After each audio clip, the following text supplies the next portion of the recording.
నేను వైసీపీ కార్యకర్తల్ని గొర్రెలు అనేది ఇందుకే. చిన్న ఉదాహరణ చెప్పిన, ఇంతకుముందు జగన్మోహన్ రెడ్డి ప్రయాణించిన కారు ఏదైతే ఉందో ఆ కారుని పోలీసు వారు సీజ్ చేశారు.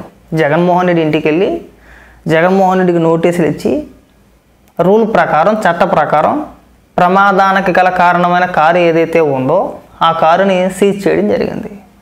దానికి అప్పుడే వాళ్ళు ఏడుపు ఏమనంటే ప్రభుత్వం కుట్ర పని కావాలని చెప్పేసి అని జగన్మోహన్ రెడ్డికి కారు లేకుండా చేశారంట. జగన్మోహన్ రెడ్డి దగ్గర అదొక్కటే బుల్లెట్ ప్రూఫ్ వాహనం ఉంది, ప్రభుత్వం కుట్ర పన్నింది, ఇప్పుడు కారు తీసేసుకున్నారు, మా జగనాన్ని ఎలా వెళ్తాడని చెప్పేసి అనుకుంటున్నారని చెప్పేసి అని వాళ్ళు వేసుకునే పోస్టులు అండి. మరి మిమ్మల్ని మనుషులు అనాలా పశువులు అనాలా నాకు అర్థం కావట్లేదురా.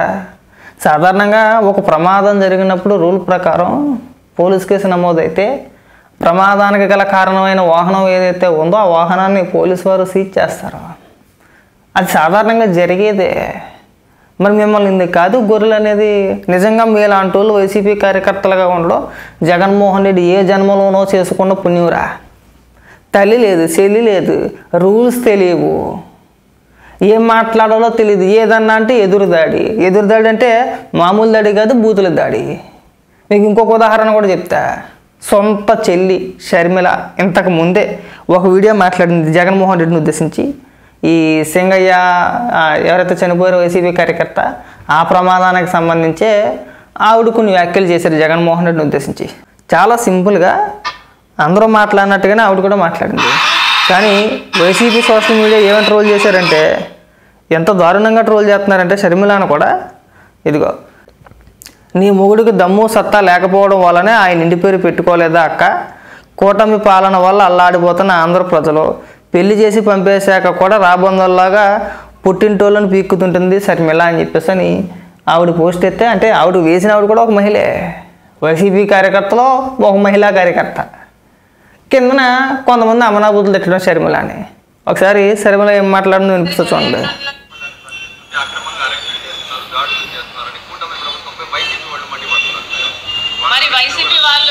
వైసీపీ వాళ్ళు మండిపడ్డం, బయట మండిపడ్డం కాక అసెంబ్లీకి వెళ్ళి మండిపడవచ్చు కదా, అసెంబ్లీకి వెళ్ళి సమాధానం చెప్పుకోవచ్చు కదా, అసెంబ్లీకి వెళ్ళి చెప్పొచ్చు కదా పూర్తి మద్యపాన నిషేధం చేశాము మేము, అయినా మేము ఓన్లీ క్యాష్ పద్ధతిలో ఎందుకు మేము మద్యం కుంభకోణం చేశాము అని అసెంబ్లీకి వెళ్ళి చెప్పాల్సిన బాధ్యత వైసీపీ వాళ్ళకి లేదా? రిషికొండని ఎందుకు కొరిగేశారు అన్న సమాధానం చెప్పాల్సిన అవసరం వైసీపీకి లేదా? రాజశేఖర రెడ్డి గారి జలయజ్ఞంలో ప్రాజెక్టులు 6 నెలల్లో పూర్తి చేస్తానన్నాడు జగన్మోహన్ రెడ్డి గారు, మరి ఎందుకు పూర్తి చేయలేదు? అసెంబ్లీకి వెళ్ళి జగన్మోహన్ రెడ్డి గారికి సమాధానం చెప్పుకునే అవకాశం లేదా? అది షర్మిల గారు మాట్లాడింది. అది ఎక్కడ కూడా ఆవిడేం తప్పుగా మాట్లాడాల. అసెంబ్లీకి వెళ్ళొచ్చు కదా, ఈ సొలు మాటలను బయట ఎందుకు చెప్పడం? అసెంబ్లీకి వెళ్ళి మాట్లాడవచ్చు కదా. అసెంబ్లీకి వెళ్తే ప్రభుత్వం కూడా సమాధానం చెప్పుద్ది కదా అని ఆవిడ మాట్లాడితే ఆవిడ పైన బూతులు దాడి. ఇంటి పేరు మార్చుకోవచ్చు కదా అని చెప్పేసి నూకుడు, నీ మొగుడికి సత్తా లేదా అని చెప్పేసి నూకుడు, రాజశేఖర రెడ్డి గారి కడుపున చెడబుట్టావు అని చెప్పేసి నూకుడు, అసలు రాజశేఖర రెడ్డి గారికి ఎలా పుట్టావు అని చెప్పేసి నూకుడు. షర్మిల ఎవరో కాదు, మళ్ళీ జగన్మోహన్ రెడ్డికి సొంత చెల్లె. జగన్మోహన్ రెడ్డి జైల్లో ఉన్నప్పుడు పార్టీని అన్ని రకాలుగా భుజాన్ని వేసుకొని మోసిన వ్యక్తి. 2019 ఎన్నికల ప్రచారంలో కూడా షర్మిల పాత్ర ఉంది. ఆ ఎన్నికల్లో గెలుపుకు కూడా షర్మిల పాత్ర ఎంతో కొంత ఉంది, లేకుండా అయితే లేదు కదా. మరి అలాంటి వ్యక్తిని తన సోషల్ మీడియా చేత నీచంగా సొంత చెల్లని కూడా చూడకుండా అంత ఘోరంగా తిట్టేస్తున్నాడు కదా. రేపు పొద్దున్న మీ వంతు వచ్చినా అంతే. మీరేం ఎక్కువ కాదు, తల్లి చెల్లె ఎక్కువ కానప్పుడు మీరు ఎలా ఎక్కువ అవుతారు? మరి మీకు ఆ మాత్రం బుర్ర ఉందా? నేను అందుకే అనేది, మా దృష్టిలో వైసీపీ కార్యకర్తలు గొర్రెలు. ఆ గొర్రెలు జగన్మోహన్ రెడ్డికి దొరకడం, జగన్మోహన్ రెడ్డి ఏ జన్మలోనో చేసుకున్న పుణ్యం. ఎందుకంటే తీరుతనం ఉండదు, వాళ్ళు ఏం మాట్లాడుతుంటే వాళ్ళకి ఒక క్లారిటీ ఉండదు, అవగాహన ఉండదు. పోలీసులు వచ్చి కారు సీజ్ చేసుకుని తీసుకెళ్తుంటే దానిపైన ఏడుపు. సాయంత్రం ఒక డిబేట్ పెడతారు చూడండి, సాక్షిలో డిబేట్ పెడతారు. అసలు ఆ వాహనాన్ని సీజ్ చేయొచ్చా? సీజ్ చేసే అధికారం ప్రభుత్వానికి ఉందా? ఒక మాజీ ముఖ్యమంత్రి వాహనం అది కూడా జగన్మోహన్ రెడ్డి సొంత వాహనం, కాయకష్టం చేసి రాళ్ళు కొట్టి రప్పలు కొట్టి సంపాదించుకున్న వాహనం, దాన్ని సీజ్ చేస్తారని చెప్పేసి ఒక కొత్త డ్రామా ముందుకు తీసుకొస్తారు చూడండి. వాళ్ళు అక్కడ డిబేట్ పెట్టారో లేదో, డిబేట్ పెట్టగానే మన కార్యకర్తలు మన పేటీఎం కుక్కలన్నీ కూడా మొదలెడతాయి, అవునవును నిజమే అలా ఎలా సీజ్ చేస్తారని చెప్పేసి. నిజంగా రాష్ట్రానికి పుట్టిన శనిగాళ్ళని మీరంతా కూడా. నిజంగా జగన్మోహన్ రెడ్డి అనే వ్యక్తికి చిత్తశుద్ధి ఉంటే, జగన్మోహన్ రెడ్డికి తెలిసిన వెంటనే జగన్మోహన్ రెడ్డి బాధ్యత వహించి పోలీసులకి చెప్పాల్సిన బాధ్యత జగన్మోహన్ రెడ్డి పైన ఉంది. నా పర్యటనలో ఒక సంఘటన జరిగింది, అది చాలా బాధాకరం, మా కార్యకర్తే అనుకోకుండా మా కారు కిందే పడ్డాడు. సో ఇది పరిస్థితి అని చెప్పేసి అని ముందే పోలీసులకు సమాచారం ఇచ్చి ఉంటే ఎంత హుందాగా ఉండేది, బాగుండేది కదా. ఇంత రచ్చ ఉండకపోతుంది కదా.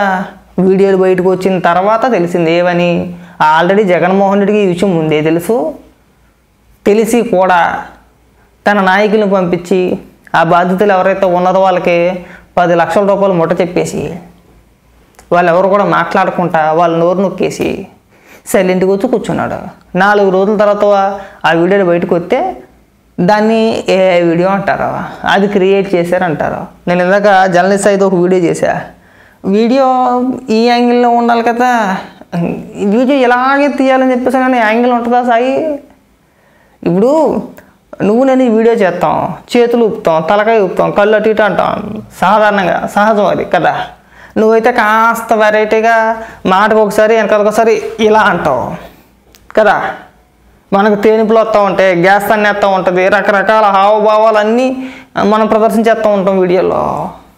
ఇప్పుడు నేను వీడియో మాట్లాడి జర్నలిస్ట్ అయ్యి వీడియో ఇలాగే చేయాలంటే, అంటే వీడియో ఎలా తీయాలో కూడా మీరు చెప్పేస్తారండి. దానికైనా సపరేట్గా రూల్ ఉందా? మనం సమర్థించుకోవడానికైనా సిగ్గు ఉండాలి కదా సాయి. నాకు అనుమానం ఉంది ఆ వీడియో పైన అంటాడా? అన్నిటి మీద అనుమానమే మనకి. అదే చంద్రబాబు నాయుడు గారి గురించి మాట్లాడాలంటే అనుమానాలు ఏమి ఉండవు, క్లారిటీ లేనిదైనా క్లారిటీయే. మనకి పెద్ద క్లారిటీ వచ్చేది అప్పుడు. ఇప్పుడు చూడండి, మేధావులంతా బయటకు వచ్చేస్తారు. మామూలు రోజుని కాదు, ఇంక జగన్మోహన్ రెడ్డిని ఒక చిన్న కేసులో అరెస్ట్ చేయబోతున్నారా? ఖచ్చితంగా అరెస్ట్ చేస్తారా, చేయకుండా అయితే ఉంటారు. చెప్తున్నా ఉదాహరణకి, వీళ్ళు ముందే రాగం మొదలు పెడతారు, ముందే పాట మొదలు పెడతారు, ఇది ఒక కుట్ర అంటారు. మీరు మనిషిని చంపితే తప్పులేదు, కేసు నమోదు చేస్తే తప్పు అంటారు. అదొక దరిద్రం. మళ్ళీ కొంతమంది విశ్లేషకులు, పైగా మన సొంత ఛానల్లోనే, పైగా అందులో వాళ్ళ ఛానల్లో కూర్చొని మిగిలిన ఛానల్ని వీళ్ళు విమర్శించడం, అది ఇంకా దరిద్రం మాకు అది కదా.